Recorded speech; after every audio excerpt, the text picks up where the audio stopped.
ಮಳೆ ಕೈಕೊಟ್ಟಿರುವ ಹಿನ್ನೆಲೆಯಲ್ಲಿ ಧಾರವಾಡ ಜಿಲ್ಲೆಯ ರೈತರಿಗೆ ಮತ್ತೊಂದು ಆಘಾತ ಕೂಡ ಎದುರಾಗ್ಬಿಟ್ಟಿದೆ.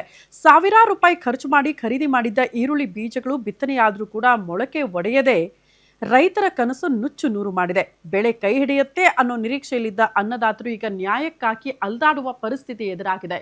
ಯಾಕೆ, ಏನಾಯಿತು, ಆ ಕುರಿತ ಒಂದು ರಿಪೋರ್ಟ್ ಇದೆ, ಬನ್ನಿ ನೋಡ್ಕೊಂಡು ಬರೋಣ.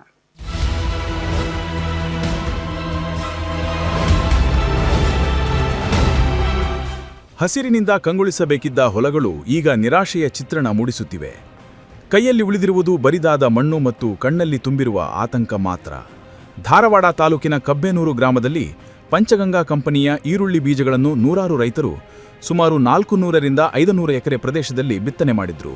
ಆದರೆ ಬಿತ್ತನೆ ಮಾಡಿದ 20 ದಿನಗಳು ಕಳೆದರೂ ಬಹುತೇಕ ಬೀಜಗಳು ಮೊಳಕೆ ಒಡೆಯದೆ ರೈತರನ್ನು ಸಂಕಷ್ಟಕ್ಕೆ ತಳ್ಳಿವೆ. ಅಲ್ಲಲ್ಲಿ ಮೊಳಕೆ ಒಡೆದ ಗಿಡಗಳು ಮಳೆಯ ಕೊರತೆಯಿಂದ ಒಣಗಿ ಹೋಗಿವೆ. ಇದರಿಂದ ಸಾಲ ಮಾಡಿ ಕೃಷಿ ಆರಂಭಿಸಿದ್ದ ರೈತರು ಆರ್ಥಿಕ ಸಂಕಷ್ಟಕ್ಕೆ ಸಿಲುಕಿದ್ದಾರೆ. ಈಗೇನು ನಾವು ಪಂಚಗಂಗಾ ಏನು ಬಿತ್ತೇವಲ್ಲ ರೈತರು, ಅವು ಮೋಸ ಆಗಿವೆ. ಅದ ನನಗೆ ಕನ್ಫ್ಯೂಷನ್ ಹಿಡ್ದತಿ.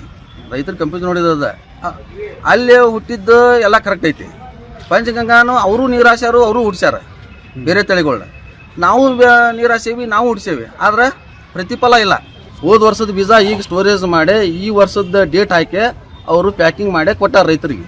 ಇದು ಪ್ರತಿಯೊಬ್ಬರು ರೈತರಿಗೂ ತಲುಪಬೇಕು. ಒಂದು ನಮ್ಮ ನಷ್ಟ ಭರಿಸಬೇಕು. ಒಂದು ಬೆಳೆ ಹಾಳಾದ ನೋವಿನಿಂದ ರೈತರು ಧಾರವಾಡ ತೋಟಗಾರಿಕಾ ಇಲಾಖೆ ಕಚೇರಿಗೆ ತೆರಳಿ ಪ್ರತಿಭಟನೆ ನಡೆಸಿದ್ರು. ಖಾಸಗಿ ಬೀಜ ಕಂಪನಿಯ ವಿರುದ್ಧ ಆಕ್ರೋಶ ವ್ಯಕ್ತಪಡಿಸಿದ ರೈತರು ಸೂಕ್ತ ಪರಿಹಾರ ನೀಡುವಂತೆ ಆಗ್ರಹಿಸಿದ್ರು. ಅದೇ ಖಾಸಗಿ ಕಂಪನಿಯ ಬೀಜವಾಗಿರುವುದರಿಂದ ಸರ್ಕಾರಿ ಪರಿಹಾರ ನೀಡಲು ಅವಕಾಶ ಕಡಿಮೆ ಇದ್ದು ಗ್ರಾಹಕರ ವೇದಿಕೆಯ ಮೊರೆ ಹೋಗಬೇಕಾಗಬಹುದು ಎಂದು ಅಧಿಕಾರಿಗಳು ತಿಳಿಸಿದ್ದಾರೆ. ಪಂಚಗಂಗಾ ಅನ್ನೋ ಒಂದು ವೆರೈಟಿ ಈರುಳ್ಳಿಯನ್ನು ಬಿತ್ತನೆ ಮಾಡಿದ್ದಾರೆ. ಅದು ರೈತರ ಒಂದು ಮನವಿ ಏನಂತಂದ್ರೆ, ಅದು ಬಿತ್ತಿದ್ದು ಸರಿಯಾಗಿ ನಾಟಿ ಇದು ಮೊಳಕೆ ಹೊಡೆದಿಲ್ಲ. ಆಮೇಲೆ ಮೊಳಕೆ ಹೊಡೆದಿದ್ದು ಸಹ ಒಂದು 8 ದಿವಸದಲ್ಲಿ ಸಾಯ್ತಾ ಇದೆ. ಅದಕ್ಕೆ ಅದು ಬೀಜ ಸರಿ ಇಲ್ಲ ಅಂಥೇಳಿ ರೈತರು ಒಂದು ಮನವಿ ಮಾಡಿದ್ದಾರೆ.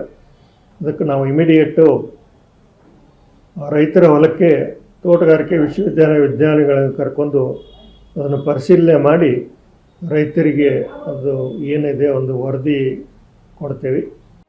ಒಂದೆಡೆ ಮಳೆಯ ಅಭಾವ, ಮತ್ತೊಂದೆಡೆ ಮೊಳಕೆ ಒಡೆಯದ ಬೀಜ. ಪ್ರಕೃತಿ ಮತ್ತು ಪರಿಸ್ಥಿತಿ ಎರಡರ ಹೊಡೆತಕ್ಕೂ ಸಿಲುಕಿರುವ ಅನ್ನದಾತರ ಬದುಕು ಮತ್ತರ್ಕು ಸಂಕಷ್ಟಕ್ಕೀಡಾಗಿದೆ. ಬೀಜ ಕಂಪನಿಯ ಹೊಣೆಗಾರಿಕೆ ಮತ್ತು ರೈತರಿಗೆ ಸಿಗಬೇಕಾದ ನ್ಯಾಯದ ಕುರಿತು ಸರ್ಕಾರ ಯಾವ ನಿರ್ಧಾರ ಕೈಗೊಳ್ಳಲಿದೆ ಅಂತ ಕಾದು ನೋಡಬೇಕಿದೆ. Sridhar Mundargi, Guarantee News, Dharwad.